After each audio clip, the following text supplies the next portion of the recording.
Rahayu ya, para pemirsa setia daripada channel Paguyuban Setia Dharma Nusantara.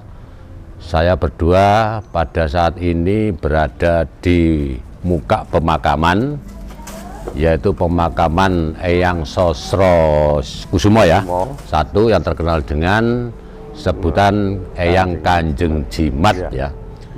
Jadi sebelum saya akan memasuki sebuah pemakaman, terlebih dahulu saya mohon maaf kepada semua yang berada di sini karena di sini agak terganggu karena liputan saya.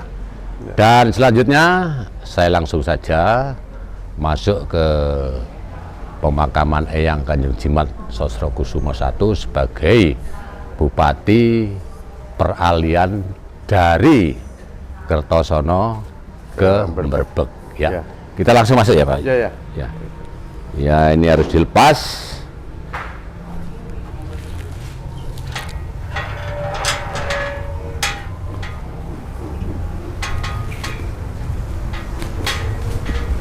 Seperti ini kan penderek-penderek berarti ya?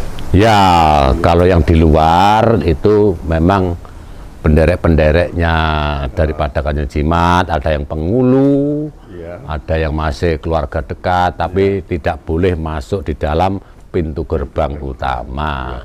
Mungkin Pak Tok, ini ada salah satu simbol ya, penjaga ini mungkin ada maksudnya tersendiri atau? Ya, karena ini adalah simbol harimau putih.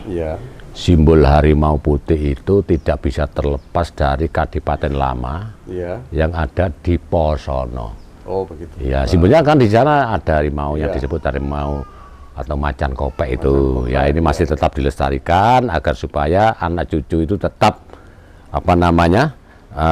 melestarikan dan uri-uri budaya adat leluhurnya. Kita masuk aja dulu.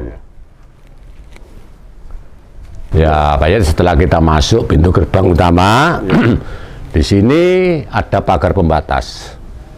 Ya, itu pagar pembatas itu masih terlihat boto-boto kuno. Boto lama, di mana ini tidak pakai luluh semen, tapi pakai tanah. Ya, ini semua pakai tanah. Nah, itu, semua pakai tanah. Tapi pada tahun 1745 sampai sekarang tidak pernah ambyuk. Walaupun diterpangin, ini semua pakai tanah, belum ada semen ya. Nah, ini kita masuk. Masih ada artefak juga ini. Ya. Apa ya? Lah ini saya jelaskan Pak. Ini adalah Jualadara, tempat semburan air Pak Yit. Ini itu kan langsung ya seperti pipa. Nah, ini adalah namanya Jualadara tapi tidak pakai ornamen. Kalau zaman Majapahit Jualadara itu mesti pemakai ornamen, ada yang ornamen singa atau macan atau ular dan sebagainya. Tapi ini Jualadara ini masih buatan tahun 929 atau zamannya Empu Sendok. Dan ini masih bisa kita lihat umpak-umpak ini dulu adalah bangunan bekas pemujaan Siwa Buddha. Ya. Umpak-umpak 1, 2, 3, 4, 5, 6. Ini masih bertebaran artefak. Sebetulnya ini masih banyak. Ya, masih banyak dan semua peninggalan-peninggalan dari kerajaan Empu Sendok. Lah ini seperti ini dorpel ya. Ini dorpel, Pak. Dorpel itu apa, Pak? Dorpel itu adalah penyangga pada waktu pintu masuknya candi. Itu namanya dorpel. Jadi Candi Pendarmaan itu tidak bisa terlepas dari dorpel. Dorpel itu kalau orang sekarang, gitu, bangunan sekarang itu nek ngaran itu balok umur. Balok umur. Jadi ini ada pintu, di sini kan biasanya itu ada. Kalau zaman dulu balok umur itu namanya dorpel. Dorpel itu adalah penyangga masuknya candi ke tempat pendarmaan.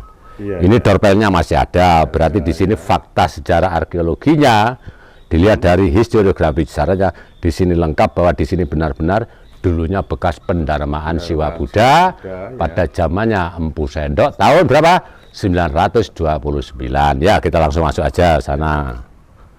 Ya, kita jalan lagi. Ini berarti makam ini adalah makam yang disebut makam utama.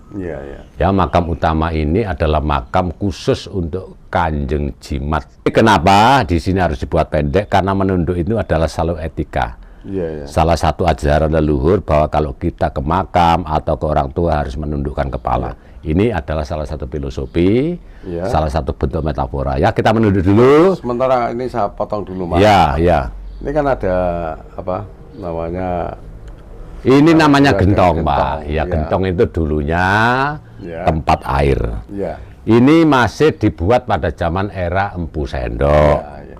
Tempat air apa? Untuk pangelukatan. Ini masih disimpan di sini, masih bagus dan tidak ada cacat. Ya, kita langsung menunduk dulu.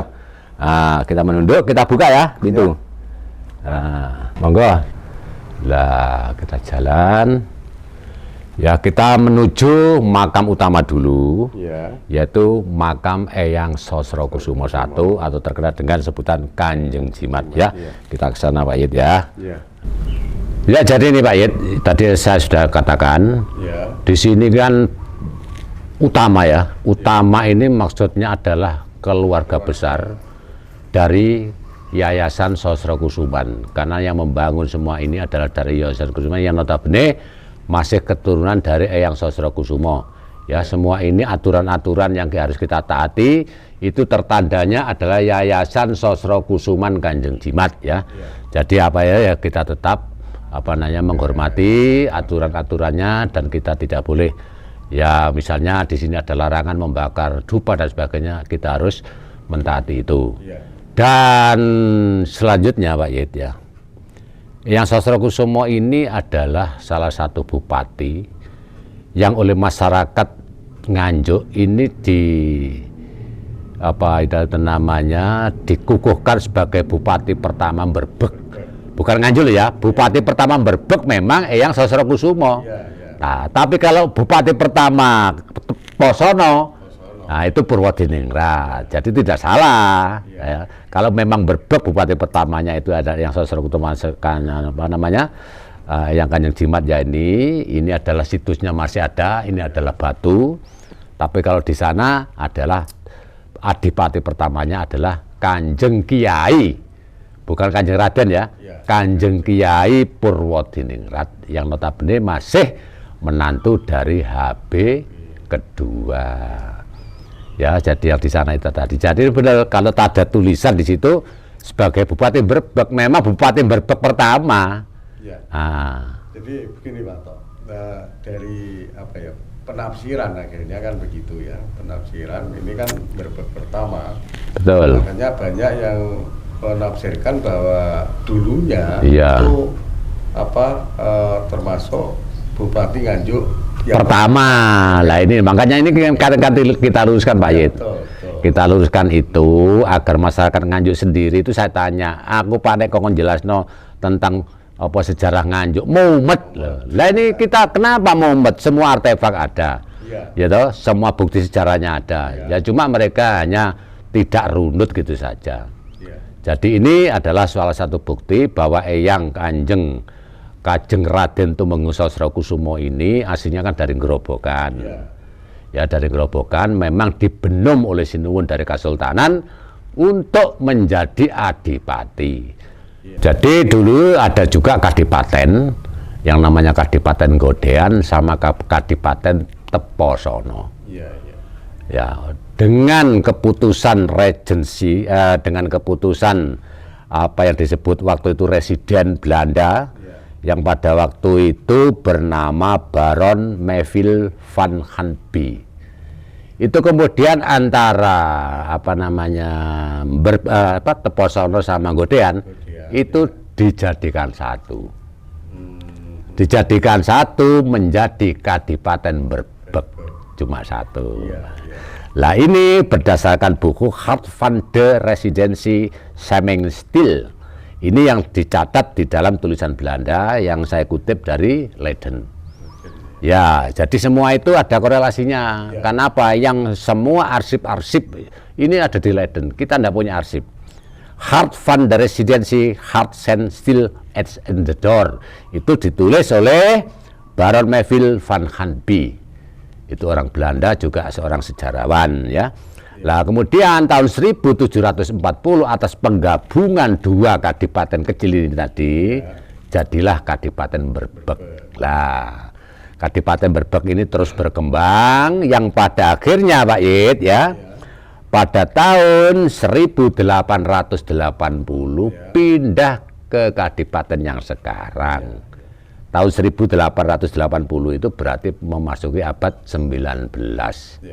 Ya, jadi Berbek ini cuma 57 tahun. Ya, jadi kemudian apa yang sudah saya sampaikan itu tadi, asal dan cikal bakal Berbek satu adalah ya Sosro Kusumo ini sebagai adipati itu. Sedangkan Godean itu sangat minim, Pak, sangat minim referensinya.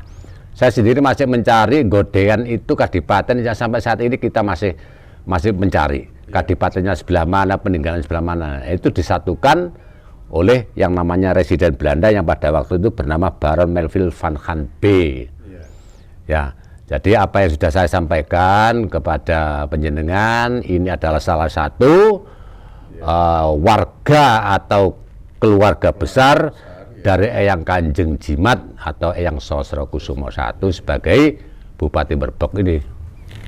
Nah, ini kan ya. Jadi saya kira kalau untuk penjelasan tentang makam dan sebagainya saya kira cukup, Pak Yid. Saya kira cukup, dan kita akan melanjutkan kepada situs bekas Kabupaten Berbek. Kita langsung ke alun-alun saja. Ya, kita langsung ke alun-alun. Setelah itu nanti kita akan menjelaskan lagi tentang sejarahnya. Di sana juga itu masih tertera atau masih ada alun-alunnya, bekasnya kabupatennya masih ada. Ya, kita langsung ke sana saja, Pak Yid ya. Siap ya, oke.